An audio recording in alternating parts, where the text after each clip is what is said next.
He wasn't the loudest, he wasn't the flashiest, but he was the best there is, the best there was, and the best there ever will be. Bret, the Hitman Hart, took wrestling from spectacle to art with pure technical mastery. From glory to controversy, his story is a masterclass in excellence. Welcome to Historical Stories, where legends live forever.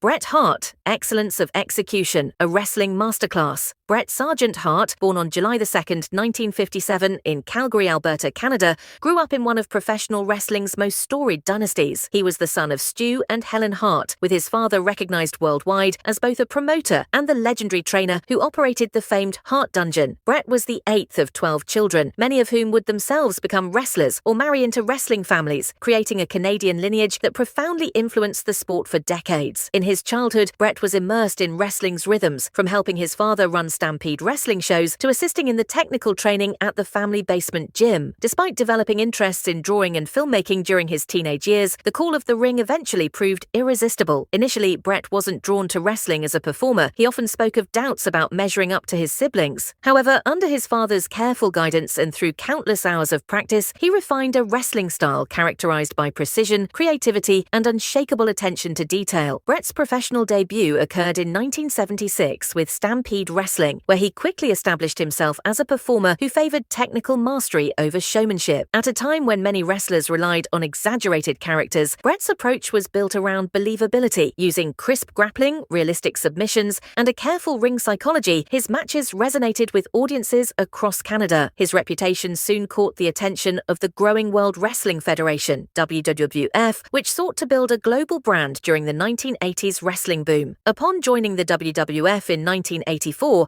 Bret was initially paired with his brother-in-law Jim the Anvil Neidhart to form the Hart Foundation, a tag team managed by Jimmy Hart. Their combination of Bret's technical prowess and Neidhart's sheer power proved highly effective. The duo won the WWF Tag Team Championships twice, producing memorable bouts against teams like the British Bulldogs and Demolition. During this period, Bret also refined his in-ring persona, the quiet, calculated competitor known as the Hitman, delivering steady performances that fans admired. He earned the enduring moniker the Excellence of Execution, a nod to his flawless mechanics between the ropes. By the early 1990s, Bret transitioned into singles competition, a move that elevated him to international superstardom. He captured the Intercontinental Championship twice, with his matches against Mr. Perfect Curt Hennig and Davey Boy Smith still regarded as technical classics. At Wembley Stadium in 1992, Hart defended the Intercontinental title against his brother-in-law Smith in front of more than 80,000 fans, a contest considered among the finest in WWF history. These performances proved that Bret could thrive as a solo star, blending athletic storytelling with emotional depth. Bret's pinnacle came with his multiple reigns as WWF World Heavyweight Champion. First winning the title from Ric Flair in 1992, Hart became the company's centerpiece at a time when wrestling was transitioning away from the muscle-bound characters of the 1980s. With his pink and black attire and maple leaf pride, he embodied a heroic figure who relied on skill, not spectacle. His signature move, the sharpshooter submission hold, became synonymous with perseverance and technical dominance. Hart's bouts with Shawn Michaels, Owen Hart, Steve Austin, and The Undertaker in the mid-1990s reinforced his reputation as one of the greatest in-ring storytellers in professional wrestling. The most infamous chapter of Bret's career unfolded at the 1997 Survivor Series in Montreal. In what became known as the Montreal Screwjob, Bret lost the WWF Championship under controversial circumstances when a planned finish was abruptly altered without his knowledge. The incident strained relationships between Hart, promoter Vince McMahon, and Shawn Michaels. Shortly afterward, he joined World Championship Wrestling, WCW, though his time there was largely hampered by inconsistent booking and personal tragedy,